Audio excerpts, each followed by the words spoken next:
প্ৰথম যেতিয়া হাই স্কুলত আছিলোঁ তেতিয়াই মই দেখিছিলোঁ লগ পাইছিলোঁ হলধৰ ভূঞা ডাঙৰীয়াক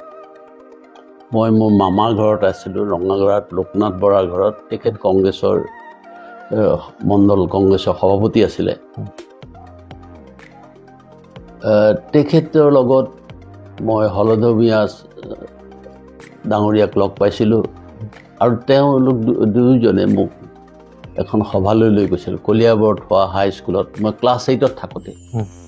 আৰু মই দেখিছিলোঁ হলধৰ ভূঞা ডাঙৰীয়াৰ যিটো ত্যাগ তেখেতে কুইট ইণ্ডিয়া মুভমেণ্টত পাৰ্টিচিপেট কৰিছিলে স্কুলত তেখেতৰ যিটো বক্তৃতা শুনিলোঁ মই তেতিয়াই বৰ আকৃষ্ট হৈছিলোঁ তেখেতৰ প্ৰতি আৰু ৰাজনীতি কৰিবলৈ হ'লে তেনেধৰণৰ ত্যাগী পুৰুষে আমাৰ প্ৰয়োজন এই কথাটো মই অনুভৱ কৰিছিলোঁ Subscribe Gyan Barta, the one and only psychological podcast channel in Assam. Get enlightened yourself.